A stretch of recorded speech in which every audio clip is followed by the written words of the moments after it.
Hello students, this is Dr. Sachin Goswami and I welcome you on our YouTube classes Goswami Classes।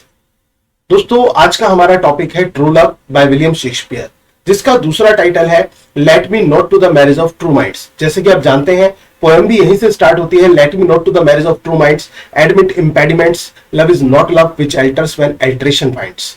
तो दोस्तों ये जो title है let me not to the marriage of true minds, ये किस poem का है? ये ट्रू लव का है। क्वेश्चन एग्जाम में पूछ लिया जाता है।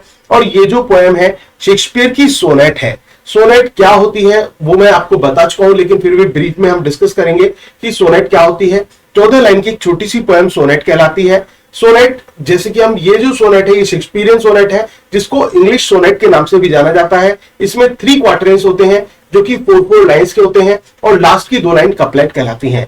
क्वार्टरेंस में प्रॉब्लम्स या इश्यूज को प्रेजेंट किया जाता है और कपलेट में सॉल्यूशन रखा जाता है। और जो इसकी राइमिंग स्कीम होती है वो होती है A B C D E F G G, जो शेक्सपियरियन सोनेट की राइमिंग स्कीम होती है। दोस्तों ये जो पोएम है ट्रू लव, ये कब पब्लिश हुई थी? ये फर्स्ट पब्लिश हुई थी 1609 में। ये जो पोएम है और किस बारे में है, जैसे कि आप नाम से समझ रहे होंगे, ये लव के बारे में है। एग्जिस्टेंस ऑफ लव को रिप्रेजेंट करती है ये पोएम ट्रू लव। तो आते हैं लाइन बाय लाइन एक्सप्लेनेशन की तरफ इस पोएम की। तो जो पोएम है ये है sonnet 116 let me not to the marriage of true minds, जिसका मैंने आपको टाइटल बताया ट्रू लव। इसको ट्रू लव के नाम से भी जाना जाता है। अब इसमें जो पॉइंट है जो विलियम शेक्सपियर है वो क्या कहते हैं, देखिए, let me not to the marriage of true minds, admit impediments, love is not love which alters when it alteration find. वो ये कहते हैं कि जो सच्चे प्यार के रास्ते में आने वाली बाधाएं हैं उनको वो स्वीकार नहीं करेंगे। You know let me not to the marriage of true minds, admit impediments, admit यानी कि स्वीकार करना। इम्पेडिमेंट्स की बात करें तो इम्पेडिमेंट्स मतलब जो ऑब्स्टिकल्स आती हैं, जो बाधाएं होती हैं, जो प्यार के रास्ते में बाधाएं होती हैं, उनकी बात वो कर रहे हैं कि सच्चे प्यार के रास्ते में आने वाली वो किसी बाधा को स्वीकार नहीं करेंगे। Love is not love which alters when it alteration finds. वो प्यार प्यार नहीं है जो अल्टर हो जाए, यानी कि बदल जाए। क्या देखकर? बदलाव देखकर। जो प्यार बदलाव देखकर बदल जाए that is not a kind of true love, वो ट्रू लव नहीं है। और bends with the removal to remove, या फिर किसी के झुकाने से झुक जाए, किसी के मिटाने से मिट जाए, वो प्यार प्यार नहीं है। क्योंकि जो ट्रू लव होता है that is a kind of immortal love, वो एक तरह का इमोर्टल प्यार होता है जो कि हमेशा बना रहता है। तो यही यहां पर शेक्सपियर कहना चाहते हैं। क्या कहते हैं वो? Let me not to the marriage of true minds, admit impediments, love is not love which alters when it alteration finds. कि सच्चे प्यार के आने में के रास्ते में आने वाली कोई भी बाधाएं मैं स्वीकार नहीं करूंगा, क्योंकि वो प्यार प्यार नहीं है जो बदलाव देखकर बदल जाए, किसी के झुकाने से झुक जाए या फिर किसी के मिटाने से मिट जाए। इसके बाद वो क्या कहते हैं? Oh no it is an ever fixed mark. ये क्या है? ये फिक्स्ड मार्क है। क्या है ये? फिक्स्ड मार्क है। एक बिल्कुल जो एक निश्चित बिंदु पे होता है ना, वो फिक्स्ड मार्क है, जिसका आगे चल के वो एग्जांपल भी देंगे पोल स्टार का। पोल स्टार आप जानते होंगे ध्रुव तारे को कहा जाता है, नॉर्थ पोल जिसको हम बोलते हैं। और नॉर्थ पोल की सबसे बड़ी खासियत है वो क्या है? वो अपनी दिशा को नहीं बदलता, वो वहीं का वहीं रहता है। और जो जहाज जो रास्ता भटक जाते हैं उनके लिए भी वो एक स्पेशल स्टार होता है, उनको राह दिखाने वाला। तो यहां पर भी वही बात वो कहते हैं कि जो सच्चा प्यार है वो कैसे होता है? It is an ever fixed mark that looks on Tempest, जिसको तूफानों में भी देखा जा सकता है, यानी कि तूफानों में भी अपनी अवस्था को वो नहीं छोड़ते। And is never shaken, it is the star to every wandering bark. Bark का मतलब दोस्तों क्या होता है? बार्क का मतलब होता है शिप से, यानी कि जहाज से। ये क्या है? ये एक जहाज है कि मतलब ये एक तारा है किसके लिए? वॉन्डरिंग। वॉन्डरिंग मतलब भटके हुए जो होते हैं, और बार्क मतलब जहाज। जो भटके हुए जहाज होते हैं उनको राह दिखाने वाला ये तारा होता है। जो ध्रुव तारा होता है उससे क्या होता है? जो जहाज होते हैं जिनकी कंपास करना काम करना बंद कर देती है, वो डायरेक्शन पता नहीं लगा पाते, तो उनके लिए सबसे बेस्ट सोर्स डायरेक्शन पता लगाने का क्या होता है? नॉर्थ पोल होता है। उसको देखकर वो अपनी सही दिशा में आगे बढ़ लेते हैं।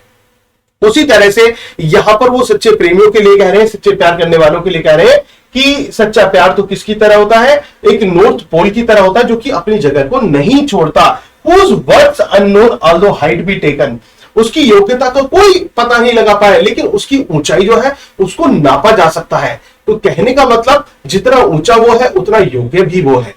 यहां पर love is not time's fool the rosy lips and cheeks within his bending sickle compass come. जो वो ये कहते हैं कि जो प्रेम है, जो सच्चा प्यार है, वो loves not times fool, thou rosy lips and cheeks within his bending sickle compass come। सच्चे प्रेम को समय भी समाप्त नहीं कर सकता, क्योंकि जो समय है ना, जो टाइम है, टाइम किसको डिके करता है? Time can decay the physical beauty, the external beauty. जो फिजिकल ब्यूटी होती है, जो बाह्य सौंदर्यता होती है, जो शारीरिक सौंदर्यता होती है, उसको समय नष्ट कर देता है, और बाय डिग्रीज ये जो ब्यूटी होती है ये घटने लगती है। लेकिन जो सच्चा प्यार है वो कभी नहीं घटता, समय उसका कुछ नहीं बिगाड़ सकता, क्योंकि समय रूपी जो दराती होती है ना, उसके अंदर में क्या चीज आती है? समय रूपी दराती किस चीज को उखाड़ सकती है? वो उखाड़ सकती है रोजी लिप्स एंड चिक्स को। जो रोजी लिप्स होते हैं, चिक्स होते हैं, यानी कि जो फिजिकल ब्यूटी है, एक्सटर्नल ब्यूटी है, उसको डिके कर सकती है। क्या? ये जो बाहरी जो समय की रूपी दराती है, या फिर जो समय है, वो समय उसको नष्ट कर देगा, लेकिन सच्चे प्रेम को वो नष्ट नहीं कर सकता, सच्ची सौंदर्यता को वो नष्ट नहीं कर सकता। Within his bending sickle compass come. Bending sickle compass आप जान गए होंगे कि जो एक टूल होता है, एक दराती हम जिसको कहेंगे, जिससे हम किसको काटते हैं, जिससे फसल या घास वगैरह को काटा जाता है, उसी तरह से समय की दराती होती है जो फिजिकल ब्यूटी को समाप्त कर देती है। तो फिजिकल ब्यूटी जो समय के द्वारा नष्ट की जाती है, लेकिन जो सच्चा प्रेम है, जो सच्ची ब्यूटी है, उसको समय कुछ नहीं बिगाड़ सकता, उसका समय कुछ नहीं कर सकता। But bears it out even to the edge of doom. Love alters not with his brief hours and weeks. जो समय, जो प्रेम है ना, वो नहीं बदलता। कैसे नहीं बदलता? वो घंटों में या सप्ताह में जो प्रेम है वो बदलता नहीं है, बल्कि वो कहां तक रहता है? Edge of doom. Edge of doom यानी कि डेथ, प्रलय। डूम मतलब जो र्यून, प्रलय के लिए और डेथ के लिए कहा गया है। मृत्यु तक भी जो सच्चा प्रेम है वो चलता रहता है, वो बना रहता है। If this be error of, देखिए ब्यूटीफुल कपलेट में वो क्या कहते हैं? If this be error and upon me proved I never it no man ever loved. कितनी बड़ी बात यहां पर विलियम शेक्सपियर ने कह दी। एक पोएट के लिए क्या होता है दोस्तों? पोएट के लिए उसका जो जीवन यापन का जो एक सोर्स होता है वो क्या होता है? उसकी राइटिंग होती है, उसका कलम होती है, उसका पेन होता है, उसकी जो ताकत है। लेकिन वो कहते हैं कि अगर कोई व्यक्ति ये प्रूव कर दे कि जो भी मैंने कहा है वो गलत है, तो मैं लिखना छोड़ दूंगा और समझूंगा कि प्रेम नाम की कोई चीज इस दुनिया में है ही नहीं, कोई चीज एग्जिस्ट ही नहीं करती। तो this is the beautiful sonnet by William Shakespeare. I hope कि समझ में आई होगी, लेकिन अभी जाना नहीं है, बने रहना है, क्योंकि मैं आपको इसका रिवीजन कराने वाला हूं दोस्तों। ये जो पोएम है, एक बार फिर से इसको रिवाइज करा देते हैं। इसमें जो पॉइंट है वो क्या कहते हैं विलियम शेक्सपियर? वो ये कहते हैं कि सच्चे प्यार के रास्ते में आने वाली किसी भी बाधा को स्वीकार नहीं करेंगे, क्योंकि वो प्यार प्यार नहीं है जो बदलाव देखकर बदल जाए, वो प्यार प्यार नहीं है जो किसी के मिटाने से मिट जाए, वो प्यार प्यार नहीं है जो किसी के झुकाने से झुक जाए। ये तो सच्चा जो प्यार है वो तो तूफान में भी स्थिर रहता है, और किसकी तरह होता है? ध्रुव तारे की तरह होता है, नॉर्थ पोल की तरह होता है, जिसकी जो ऊंचाई है, जिसको हम देखते हैं और उसकी योग्यता को हम कभी सोचते नहीं है। और इसके साथ साथ दोस्तों, जो ये जो नॉर्थ पोल होता है, ये भटके हुए जहाजों को रास्ता दिखाने वाला तारा होता है। और जो समय रूपी दराती है वो फिजिकल ब्यूटी को समाप्त कर देती है, खत्म कर देती है। लेकिन सच्चा प्यार, सच्ची ब्यूटी वो कभी खत्म नहीं होती, और वो तो प्रलय तक भी जो सच्चा प्रेम है वो जीवित रहता है। और लास्ट में कपलेट में जो पॉइंट है वो क्या कहते हैं? अगर जो मैंने कुछ कहा वो गलत है और कोई मुझ पर प्रूफ कर दे, तो मैं समझूंगा कि इस दुनिया में प्रेम नाम की कोई चीज नहीं है, और मैं कभी लिखूंगा ही नहीं। तो दोस्तों, ये है शेक्सपियरियन सोनेट ट्रू लव, जिसका टाइटल है let me not to the marriage of true minds. और ये जो पोएम आप पढ़ते हैं, इनको आप जो लाइन बाय लाइन भी ध्यान रखा करें, क्योंकि एग्जाम में लाइन पूछ ली जाती है कि किस पोएम की लाइन है, किस पॉइंट के द्वारा लिखी गई है। तो ये चीज भी आपको माइंड में सेट करनी है। और एक इंफॉर्मेशन और आपके लिए, हमारा क्रैश कोर्स स्टार्ट होने जा रहा है, जो 20 मई से स्टार्ट हो रहा है हमारा जो क्रैश कोर्स है। अगर जो आप उसमें एडमिशन लेना चाहते हैं तो जल्दी से अपना एडमिशन कंफर्म करा लें हमारी ऐप पर, डॉक्टर एस गोस्वामी क्लासेस पर। इसके साथ साथ जो आप मुझे कॉल के माध्यम से भी आप पूरी जानकारी ले सकते हैं, किस तरह से आपको प्रोसीजर है वो भी बता दिया जाएगा। 9756055255 ये हमारा नंबर है, इस पर भी आप कॉल करके अपना एडमिशन कंफर्म करा सकते हैं।